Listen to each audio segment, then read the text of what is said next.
will be speaking about digitalizing almost everything. And this is day 3 of SpringStream2020. This is a mini conference for Christian content creators, for CCC people. And this conference, this mini conference, is brought to you by Media Associates International Europe. My name is Anna Sharochinskaya. I'm one of the MAI-Europe trustees. And today we have 2 wonderful guests with us. Today we go really, really international, like always happens with MAI. So our guests for today are Juan Triviño. Hello, Juan. Bon dia. Hello. Bon dia. Bon dia. Bon dia. Juan is a Catalan publisher. Well, Catalonia is part of Spain.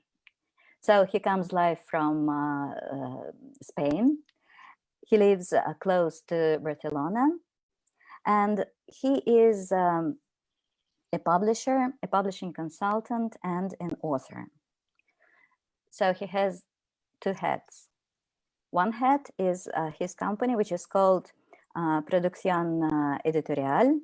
It is the company that provides consultations and support to publishers and authors. And then he has his own publishing house, which is called Noubooks. Mm-hmm. See? And no in Catalan, it's new. So his publishing house is called New Books. Yeah. And we'll talk about what's new about your books. He is also an author. He wrote a book, and his book is addressed to the people. So I think in English, he wrote this book in Spanish, but in English, the name of the book is I Want to Publish My Book. Mm-hmm. Everything that an author wants to know about the publishing market, is it? Yeah. Right. Exactly. It's a book from the people who want to write a book and publish the book, but they don't know how is how the publishing industry they usual the preparing the books, how is the best option to arrive to the bookstores, and sometimes they have a very good ideas, they have very good books, mm-hmm. But they don't know where is the best way to arrive to find readers. This is a book to help. Okay, and so our other guest comes from the sunniest place in the world. So he's live with us from Sweden. You see, they have great weather. They have trees in bloom, and they don't even have rain, although it's the north of Europe. But yeah, well, good thing this conference is not in December or January, so yeah. That'll be a little bit different. Exactly. And Carla is so international that you can't even imagine how international he is. So he's Brazilian born, and he lives in Sweden. He has some Spanish Asturian roots, and yep. He lives, and he is a big fan of Russia because part of his job happens in Russia as well. And Carla, bom dia. Bom dia. Bom dia. Carla has wonderful wife, Carla Maria, and Juan has also wonderful wife whose name is Phoebe. It's a rare name, but biblical. And Carla's wife is Italian, am I right? Well, she's Brazilian Italian, or she's Italian Brazilian. Yeah. Just to so, make more international. Yeah, so we go really international today. Well, today we'll be talking about digitalizing our content. And my first question to both of you is, so how did your work changed during this? Did your functioning somehow changed during this corona crisis? Well, if I can start, one of the things I do, I do international business development for a audiobook publisher here in Sweden called Word Audio, and now we're publishing 6 different languages. So for me, I just had more work to do. It hasn't really changed. The company is based in southern Sweden. I live in Stockholm, so I never go to the office anyway. So basically, instead of going to co-working, I stayed home. But we really started to accelerate our global distribution and sending books, especially our international catalog everywhere to lots of aggregators and distributors. So I've been working a lot doing that. And because we are a pure 100% digital company, it really hasn't changed anything for us except more work. So it's a very different situation from, of course, the print publishers and the rest of the industry. But for us, I think things just got a little bit accelerated and people started even talking a little bit more about digital and stuff, but it didn't change much.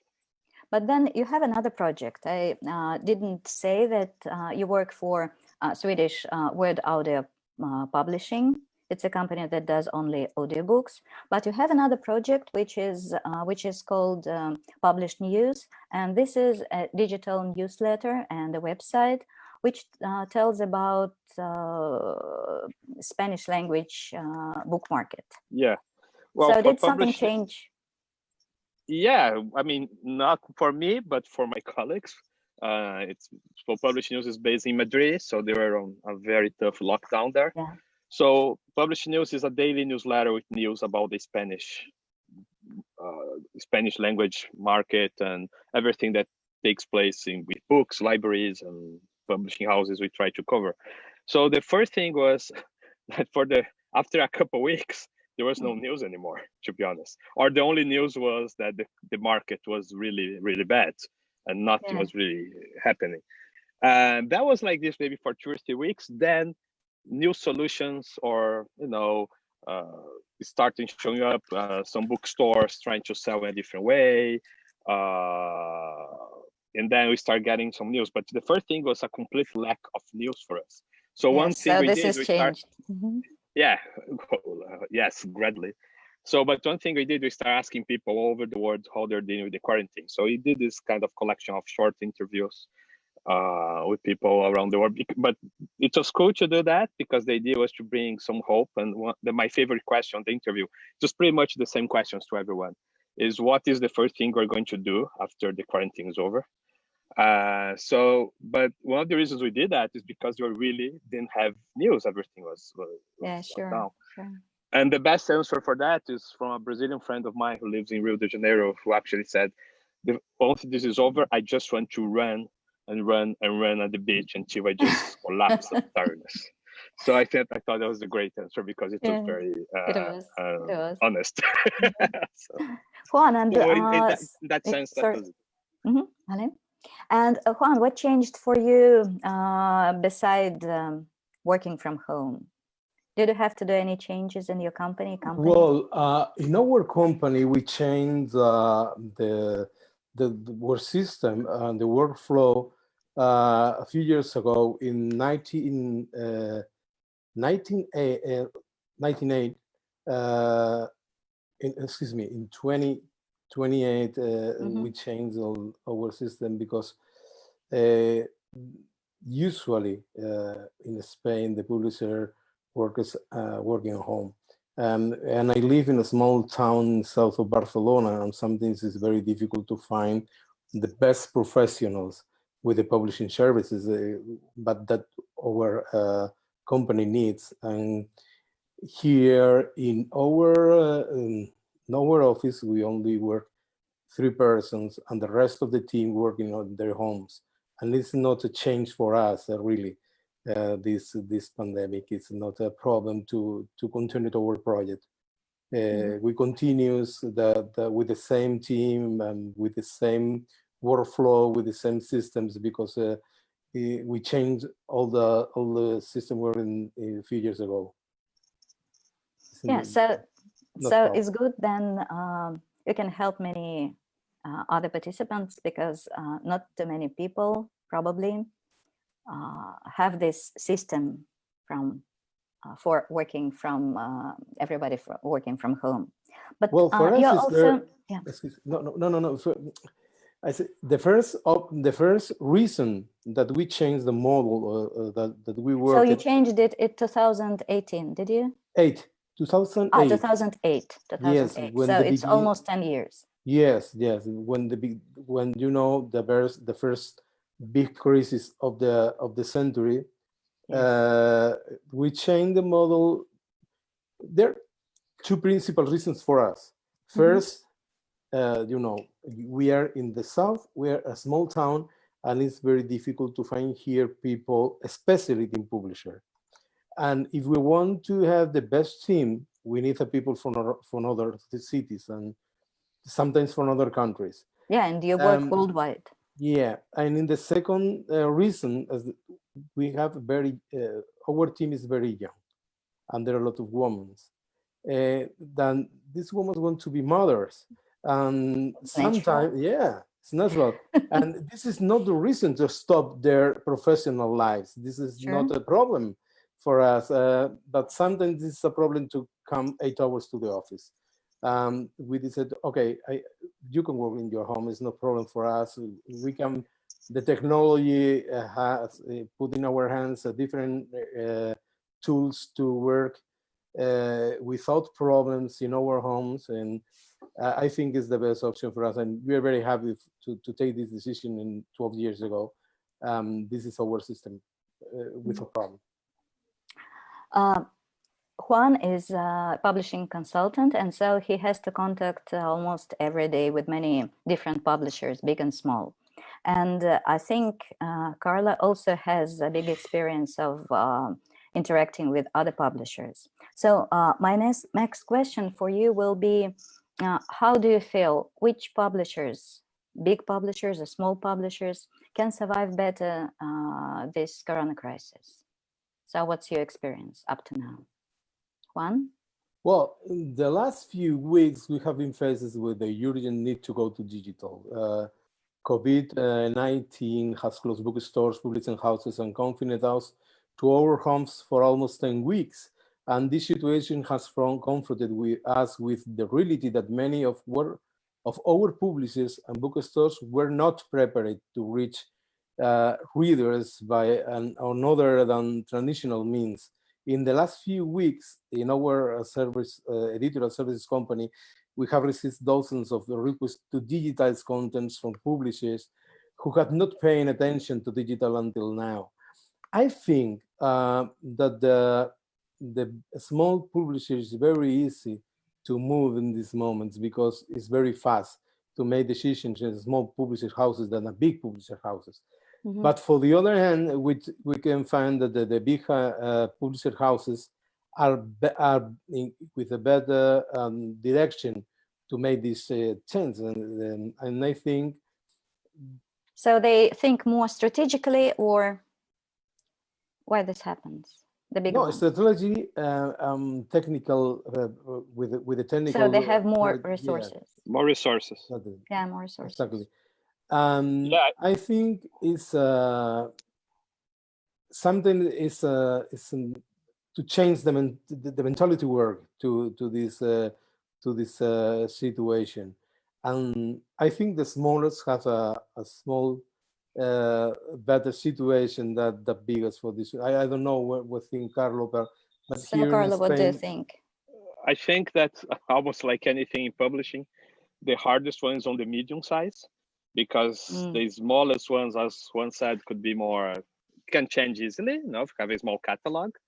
And I face this situation, for instance, in my company work, we have 1,000 books in Swedish, 20 books in Russian, and 2 books in Portuguese.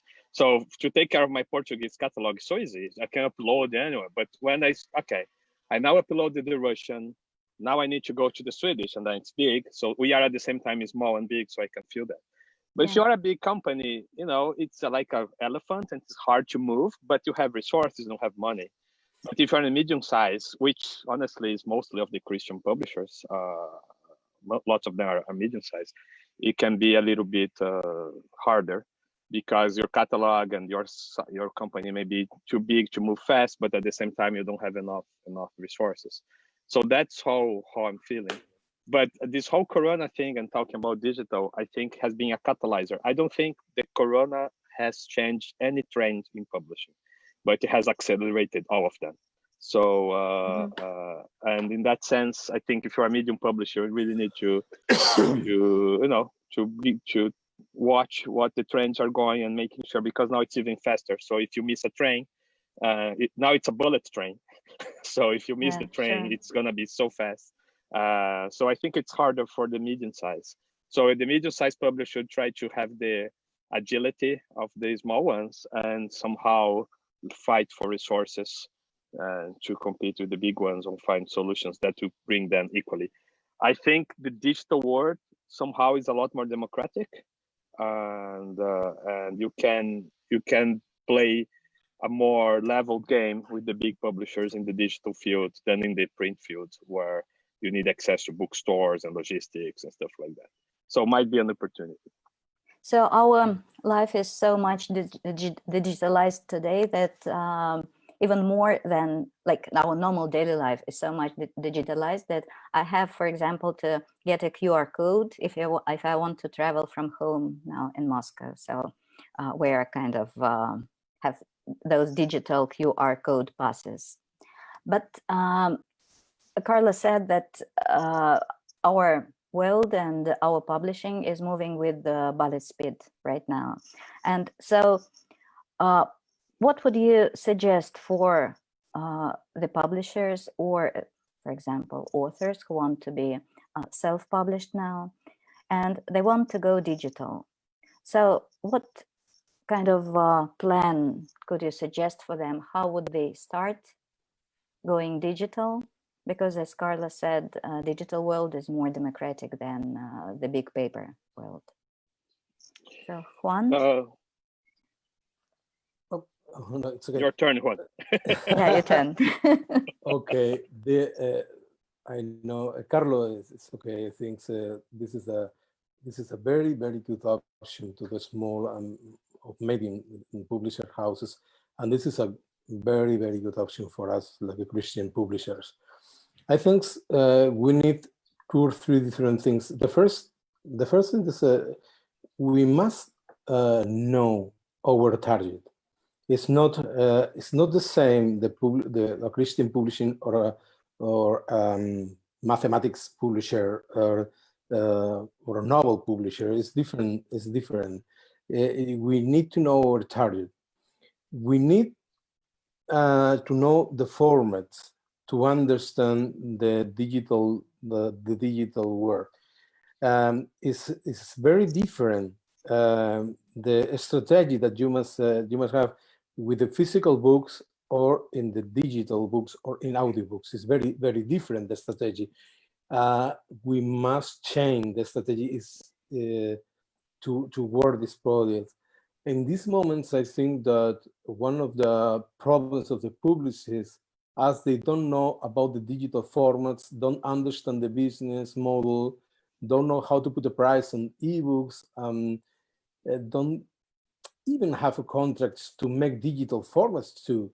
They need open change the mentality to arrive these projects. So I think you and Carla were mentioning this change of mentality. So how does the publisher or an published author need to change this mentality? What would be the main thing? Okay, I think first of all, I think it's about access. And I think the first thing, I completely agree with Juan, you need to know your market. You need all those things and you need to know how to price your books. But you only really learn once you start doing it. Of course, you can read about it, but we are so busy. So if you don't do digital, you're not going to learn anything about digital, even if it's about taking a course or reading articles or looking for information. So I think it's making a personal commitment to, hey, I need to have my content in all formats that they can afford and in everywhere. And that might not be the content, the format I like. I'll be honest with you. I spend almost my whole day today working with audiobooks. I can't support listening to an audiobook. I'm being absolutely honest. It's not for me, but there is a market there that really wants to listen to it. So I think it's about making commitment to put your content out there in all formats possible. That's the first thing. Because what I see happening a lot is that the difficulties became excuses not to start. So, you know, we start, you're gonna make mistakes. Your first book, and that's just talk digital a little bit because audio is way more complicated. Your first digital book is gonna be wrong, baby, but you only learn if you try. So, you know, today to convert, and one can talk more about that, but to convert a book to digital is it's a lot cheaper than before. It's no big deal. And then, of course, you need to find a way to distribute that. Some platforms on an aggregator. It's a lot more accessible than before. Depending on the language you publish, you can just yourself just put this on Amazon, and then you're gonna get somewhere with that. So I think the first step is to experiment without being afraid, knowing you're gonna make some mistakes, and without any prejudice. Oh, this is not a real book and stuff like that. And I think as Christians and Christian publishers, we have to remember our call to take today the Christian message all over the world to the extremes of the world. And then if you are not doing digital while the secular publishers are, something's really wrong, because so that's why I do now. For instance, I really enjoy what I'm doing these weeks because I'm putting this catalog in very weird language like Swedish, Finnish, Russian, Portuguese all over the world.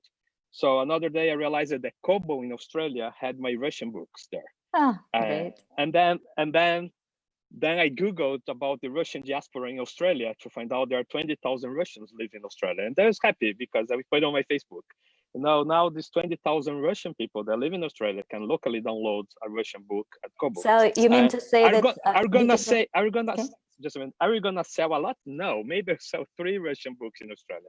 Doesn't matter. It's a beginning, and we start putting this all over the world. It starts adding up. And if I sell 3 in Australia, 3 in Japan, all Kobo, maybe I'll sell 100 books over a decent period of time and get paid, and that's great. So digital publishing is something like a virus. It's similar to coronavirus in some ways. It's spreading. I think all content should be like a virus, but the print ones are more complicated. Exactly. And digital goes a lot faster. Of course, we can talk about audio later. Audio costs a lot more to produce and demands more knowledge. So it's another moment in the industry. But at least you should start with digital. Unless, and that's, I don't know exactly the demographic of the audience in terms of countries, but there are places where ebooks really don't work, either because Amazon didn't accept their alphabet. So Greece is a very interesting case. Amazon never accepted the Greek alphabet in Kindle. So the digital market, ebook market didn't happen in Greece. If you're in a country that has this situation, then we really should look into audio, because chances are your market is going to go straight from print to audio, and digital will never really happen a lot there. So just stay tuned a little bit. So Juan, Carlo just mentioned that if you want to go digital, you need to learn about, you need to produce this digital content and find the aggregator. What can you add? So what would go next? How do you promote digital? It's different. You need to do it differently. Well, I think this is the time to be creative and proactive to improve our proxy sales channels, custom services of our authors. Before Reality that changes every day and will continue to change. And I think we must change that we can understand who is the people arrives to our books. Reader wants to keep reading. We want to access the new releases and the increase that the many publishers have had in ebook sales, as well as the increase in subscribers in the subscriptions platforms show the readers and adapted, but adapted much better to the new reality that many of publishers we want to keep reading, and we need to understand this situation. For me, I think it's very, very necessary to be in the media, because if you want to sell physical books, printed books, you must be present in the library, in the bookstores. Yeah. You know? And now, if you want to be present in the different digital book channels, you must be in the same ecosystem that the people are looking for these books. And I think that the presence in the media is very important in these moments. The Facebook, Instagram, Twitter, different channels to communication in these moments that you are here when with your releases, new releases for your readers. This for me is very important in this new situation that the authors and the publishers work together to arrive to the readers. The communication now is very important. For many years, the publishers let the relationship with the readers for the libraries or the bookstores. Exactly. Excuse me, with the bookstores. In these moments, it's very easy that the publisher and authors have this communication, the direct communication with their readers. And I think this is a very big opportunity to have this communication without another persons in the middle, like bookstores. And Amazon is the first, is the big, but you can have communication in this partner. You need to arrive to the writers in the social media things. So do you mean that right now digital publishers, the publishers who want to go digital, need to partner with authors in promotion? So like authors' websites and authors' blogs? Or I think I work with publishers around the world, especially in Latin America, and I think it's very different how the people arrive to have this communication, to know these books in each country. I think, for example, in Spain in these moments, I think Facebook is the first option to the Christian publisher, because all the target of the Christian publisher are in Facebook. Maybe if you are looking for political books, you can go to Twitter. But if you need communication with the target for the Christian publishers in Spain, you must go to Facebook, different church channels. For example, in the last 10 weeks, more than 2,000 churches in Spain opened their Facebook channel to their services to continue this service to the people. And I think this is one of the best options if the people go to Facebook Live to see the different services in the church on Sunday in the morning and communicate with the pastors and the leaders. This is the best place to go with your books.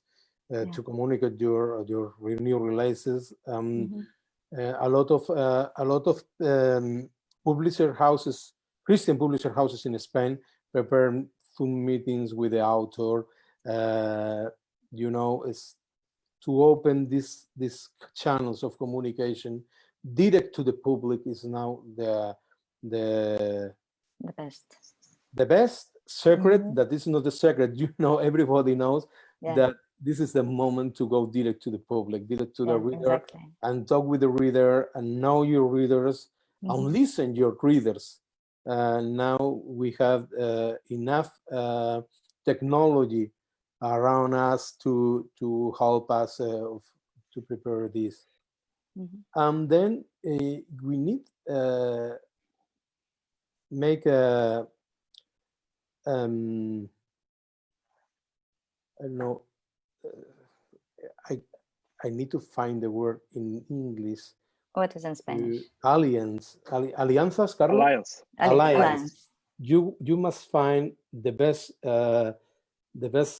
partners to make alliance to go to work for your publishing, your digital publishing. For example, for me, and I changed to the audiobooks, to the format that Carlo is a specialist. I think the audiobook has come with extraordinary force in this moment. I think the first time, because it has not met the opposition of the publishers like ebook in the first time, because the audiobook is not treat to their projects, no? You know, okay, it's an audio, it's not a book, they said a lot of publishers, but I think it's one of the best opportunity for publishers in the audiobook. This is a very special moment for this format, and you must open your mind. I remember a few years ago when we started in ebook work at the end of the 5 years ago to the end to beginning the Kindle of Amazon. We work with Apple because Apple are preparing the iPad, and we work with Apple to prepare the first content in EPUB format. And I remember that a lot of publishers, they say that this is not a book, this is is stupid for our project. Like publishers, we must work with the best papers, with the best channels, with the best, and they're talking about like a publisher of the 19th century. Of 18th century. And now with the audiobooks, they open their mind. Maybe because this is not a threat, an amenaza, for their projects. And I think this situation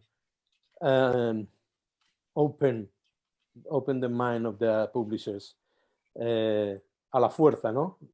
Carlo, les han abierto la mente a la fuerza. Yeah, the forces. They have to be. They feel forced to. So we also start having questions from our participants.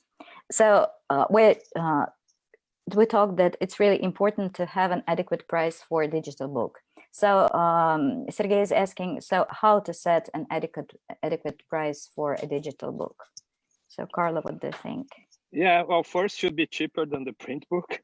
Okay. And don't laugh, because I remember when it started in Brazil, there are lots of books that were more expensive in digital, and that some bookstores are even charging for freight for the digital book. So I did the research once, of course, very general numbers, and an ebook should cost maybe from 30 to 50% less than the print book. That would make sense, and to keep more or less the same profit for the Okay, rule 1, 30-50% less. Yeah, that's my guess. Of course, it depends in lots of local situations.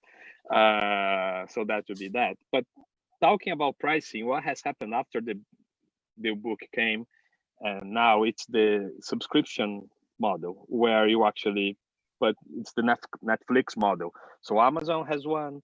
And if you go to these platforms like Storytel, that it's more audio, but they also have ebooks, you put your book there and you get a share of, they get all the money they get in the platform, and they divided that about all the content, with all the content according to how much this content was read or listened to. So in Russia, Litres has the My Book platform and is doing that as well. And that's a completely different model. So on one hand, it's great because then people can access your content without feeling like paying. And I'm pretty sure most of the audience here has Netflix. Yeah, but then you don't know if the people read your book or didn't. You do. No, you do know. You do. get reports. Okay. Oh, yeah. You get reports saying how many people access your book or how many copies were read. So Storytel, that's a system I know better. The Literate system is really crazy, and I have to read the contract again to remember.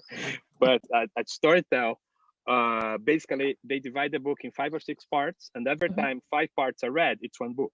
So if 5 people read 20% of the book, it's 1 copy. So they found a way to compare. Now you get the reports. You don't know how much you're gonna get paid because that depends on how much they're gonna have as revenues in the platform. But I think today maybe publishers are getting a little bit less than they should, and I think things will adapt in these all-you-can-eat platforms. But I can give you the example of the company I work for here. It's in Sweden, every data is public, so no problem. So we only do digital, ebooks and audiobooks, mostly audiobooks. From this, in Sweden, 95% of the digital market is subscription. So you don't sell a book, as you call in Western Europe, a la carte. You actually put in subscriptions.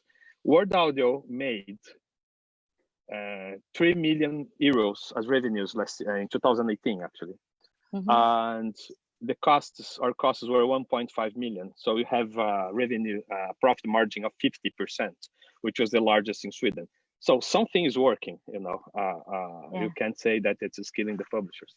But of course, it's a completely different model. You need to think different about costs.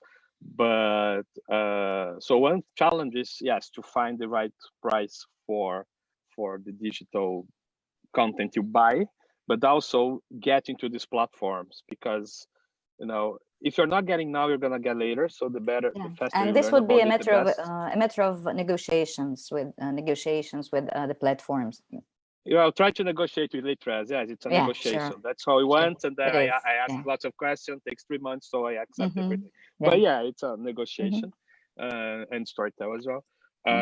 But another thing, just on pricing again, look at the prices of the market. You know, publishers have this tendency of looking at their costs and then find the price of the book. You know, the demand should tell you what the price is, and then you work on your costs. And if you screw up and you spend too much, it's not charging the book 3 times more than all the books the same size. That's gonna, it doesn't matter. Look at the market. So for Russia that we just launched, the pricing, we just look at what the prices were for audiobooks. Most of the platforms, we actually talked to Literash, to the people there, what's a good price. And I didn't even calculate price. The cost is to know my price. I put the price that the market demands. And now I will have to figure out ways to sell good enough to pay my costs. But it is stupid to price something that is not what the market is ready to accept. And honestly, this is pretty obvious to find. Just look at the platforms and the online stores and get the bestseller lists, for instance, and see how much they do. Thank you. It's great advice. And we have another question. I think Juan can answer it. So how do you protect your digital content from free copying, and how much does it cost to a publisher? Okay.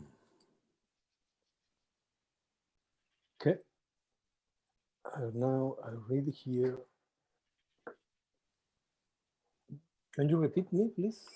The question is, how do you protect your digital books, your digital content from pirating?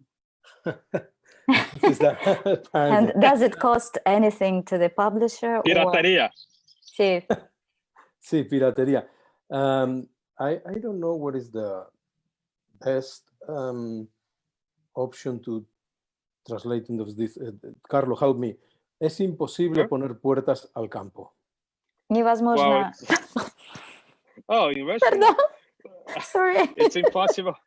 Well, it's impossible to control that. It's impossible to really be 100% sure that you will have piracy. And I think that there are only one question. Well, there are different questions to work with the parity. First is education. The education from people all that you can find in internet is not free. There are people working for these contents, the same like to write a book or publish a digital book or an audio book. And if we don't pay for these contents, maybe in the future we can find a very good contents for read. And the second question is that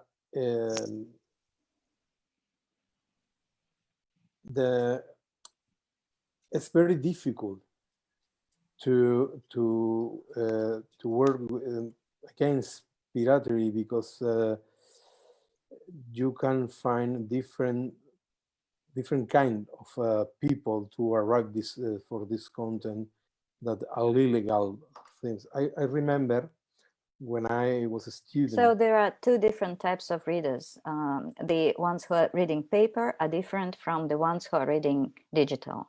Well, I think it's not the different readers. It's the same reader and different moments. Okay. It's the same that okay, in these moments with the quarantine, I can't go with the cinema and use Netflix, and but in other moments in my life, I prefer go to the cinema with my wife and no only watching TV in my home. Yeah.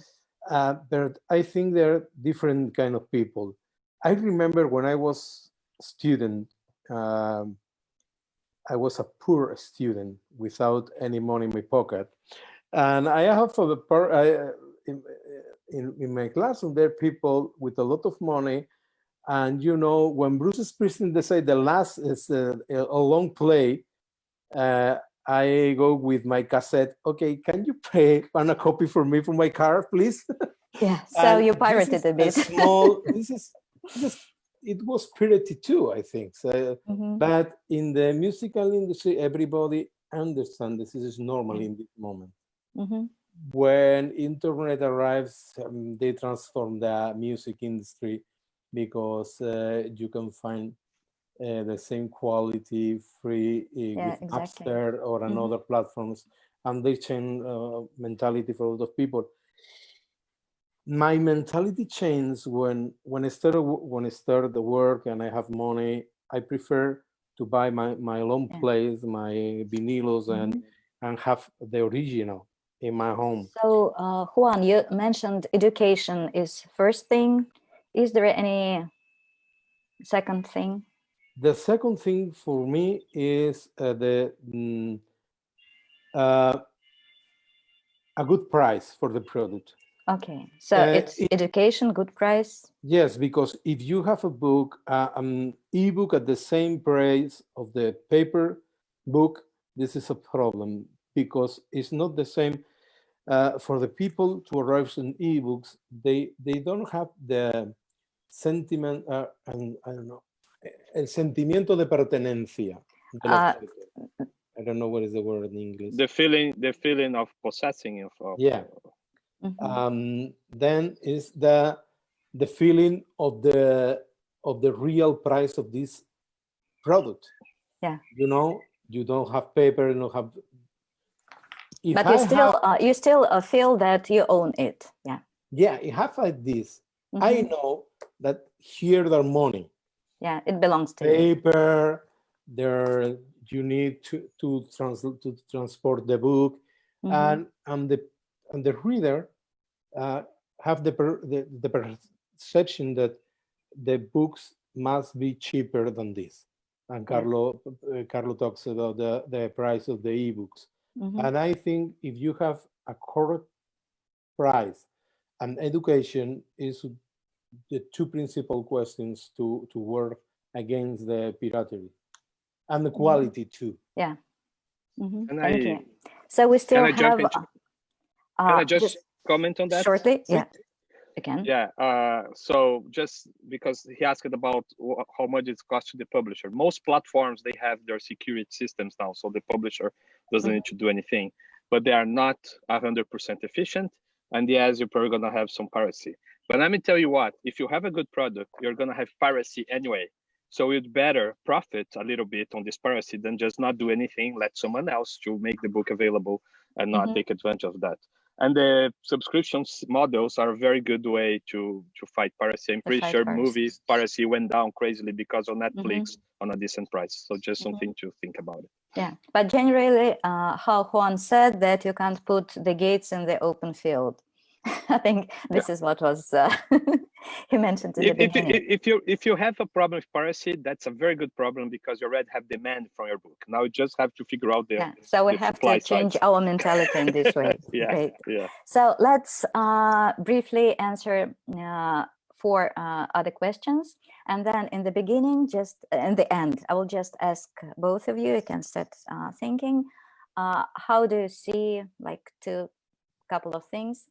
How do you see our tomorrow's market, if it will be different? So we have a question: how does digitizing content affect? Okay, I'll rephrase it. So do the writers need to write differently if they know that their book will be published in a digital format? My answer would be for digital, for ebooks, not really. Ebooks are facsimile of print. Here in Sweden, where 50% of the books are being listened to, it's audio. It's the country that has the highest audio consumption for fiction.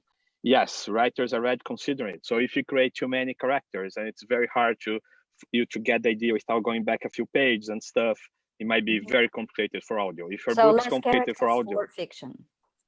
That's just an example. If a book becomes complicated for audio, a publisher might be less interested in that. In Sweden, where 50% of these revenues for fiction, 50% of the copies sold in fictions come from audio. So I think the audio format is starting to interfere a little bit in the writing itself, and that's a big discussion here in Sweden. If it should, how it goes, if it's good or bad. It's so new that I don't have a final answer, but that's an issue that people are talking about. Juan, do you have anything to add to this? I think this is the same that Carlo is with ebooks. Paper books is the same. Because you read you're reading. At the end of the project, it's the same with the paper or the screen. It's no problem. But in audiobooks, it's really. But if you are listening Michael Connelly novel, for example, it's very fast, and you listen the Harry Boschel stories, and it's very fast, small phrases, and very direct, and I think it's very easy that to listen, that you have, and probably to re-edit the text for listening. I think this is the question. And well, for our industry in the Christian books, I think that sometimes you can change your form just to write if you are thinking about the different formats and possibilities that you can find different ways to arrive at different kind of readers, or it's different. But I think it's Carlos says that I think. Okay, small question. What do you think? Digital formats, they increase our potential readership, or they just kind of get some readers from the paper books? So cannibalization. So I do think digital both. formats increase both? I think both. Of course, there will always be a little cannibalization, because if some people prefer digital now, they'll buy less physical books. But I think the more formats you have and the more access you provide, it's going to be a trade-off, and it's going to be better. So you're probably going to get more readers than you lose in most of the cases. That has been the case even in audio somehow. Storytel Spain says that 50% of their customers haven't bought a book in a year. in a year, 6 months. So they're not consumers and they're new consumers. But of course, some people who read books now are starting just to listen and start to buy a little bit less. But at the end of the day, I think it's always make it up, at least in these two formats you are talking right now. Juan, and the question for you. Now, different question. Okay. How financially viable are digital publications compared with paper books? So it's the question of monetization. So they can you survive doing only digital books, or you still need paper? So this is the matter of money. So how viable can you live just producing digital books, for example? Okay, I think that this is, for my experience, it's the same. I think it's you have you asked me about the economical result to commercial, the book, the digital books or the printed books. I think that if you like a publisher, you are work together.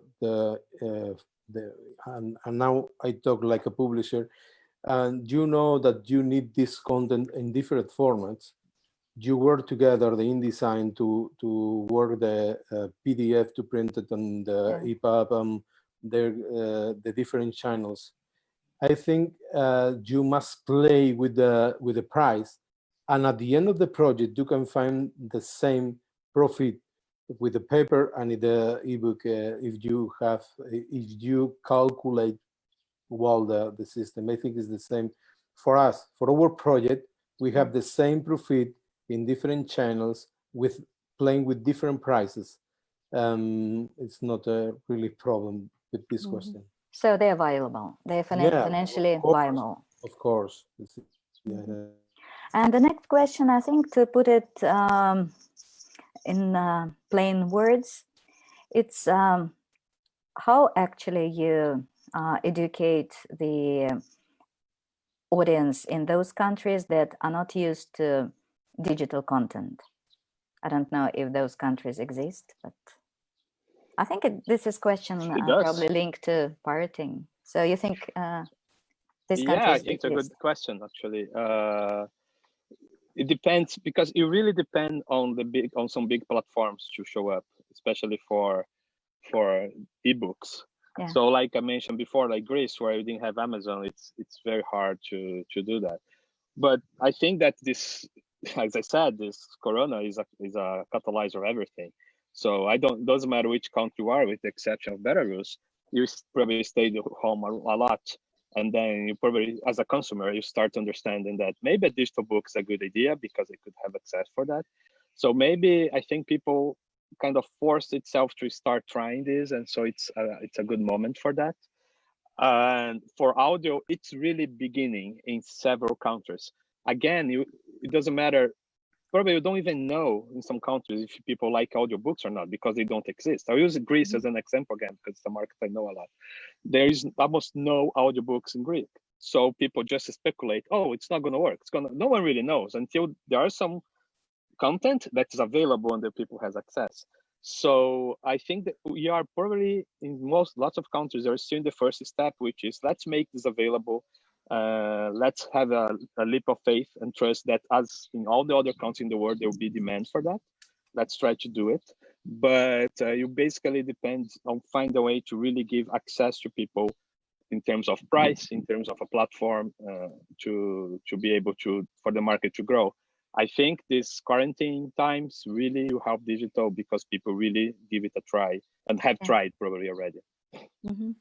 So it seems that one of the general answers with going digital is we need to have a leap of faith and experiment. So we have to be courageous to be doing this. And so the final question to both of you. So Juan, Carlos, how do you see the book market of tomorrow? Well, I think in Spain, in Spanish, and I connect with the last question to Carlo. Netflix, HBO, different platforms has helped a lot to understand that it's better to pay for a quality product, the good content space. And I think that these platforms help to understand the people, and if you pay, you can find a little good content and quality.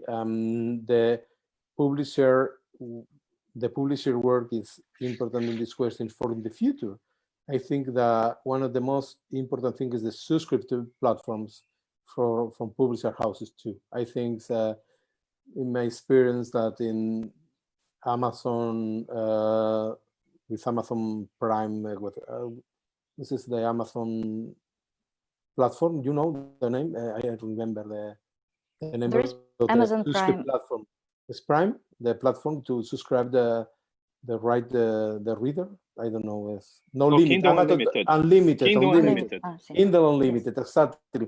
For example, I think they find 24 symbols, and another platforms in Spanish, Nubico, and they increased a lot the quote of market in the last weeks, and I think that a lot of people in the quarantine they discovered that these platforms of the subscription in publisher services and publisher contents are very good option, and I think this is one of the best option in the future. And I think the ebooks is the future for publishing, educational publishing, for example, on platforms.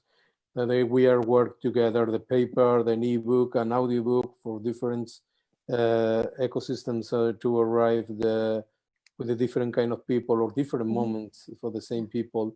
And I think this is the, I'm not a prophet, but I don't know. I think who knows? Yeah, Carlos says this is you must trade this, and this is we must trade. Yeah, I think that this is the maybe one option. I don't know. Okay, so the answer from Juan is subscription and using different formats. And Carlos. Okay, for me, I'm gonna say something that people hate saying or listening. No bookstores. As I said, the coronavirus catalyzed everything. The bookstores have been suffering a lot. Of course, for instance, in the US, some independent got back a little bit, and they grew. But if you look at the trend for several years, bookstores are disappearing. Of course, you're always going to have some bookstores, but they're losing the importance and they're disappearing. With the virus, maybe some bookstores that will take another 3, 4, 5 years surviving, they are going to be gone now. The situation in Spain particularly is that Madrid, for instance, a city with lots of small bookstores, I think lots of them will close down and stuff like that. So I think as publishers, and that's the situation everywhere. I have contact with Russian booksellers as well, and they're suffering a lot. Unless in countries where governments are really, really helping a lot, and they haven't seen that much. I think bookstores are in real trouble. So I think as a publisher, you need to find solutions to distribute your content. And you should think of a scenario where the bookstores don't exist or they're very, very small. So how are you gonna get even your print books to your customer? Are you gonna have more sales online? Are you gonna sell direct? Are you gonna make different deals or create a book club? I don't know. But I think it's time for us to recognize bookstores are in trouble. The future is not bright for them. We might not have bookstores in a relevant way in the future, and start looking for solutions for that. And not just trying to save them. We should try to save them, but we should always prepare to the situation where maybe we won't be able to save there, and be prepared. So you don't have a conference in 10 years saying, how do you do now with our bookstore? You haven't thought about it. So let's think in advance and recognize that's the big problem for the future. So. Okay, thank you so much. And I think just one thing, I'm putting my email here. So if someone has any questions, any more specific questions that I can help with, you are more than welcome to write me, and I'll do my best to try to help you. Yeah, thank you. Thank you, Carlo. And I think some of the words for today is that we have to do a leap of faith, be courageous, and do great quality content, and prepare for the world where we'll need to do books and our content in multiple formats. And it will be probably a world without any bookstores, but with many subscription formats. So the sessions for this week are over, but we are meeting again in the format of SpringStream2020 next week, Tuesday at 10:30 Central European Time. And I think we'll be talking about finance, which is quite an interesting theme, quite an interesting topic for all of us. Thank you, Juan. Thank you, Carla. Thank you much. Thank you to all the participants and all the viewers. Thank you. I'm so sorry with my English. No, you did great. I need to have more opportunities to speak in English. We'll arrange it. But when I talk with Carlo, he wants to speak in Catalan, and it's not a problem. Thanks so much. Thanks so much, and I enjoy a lot. Thanks. Thank you. Thank you, everybody. Blessings. Until next week. Bye.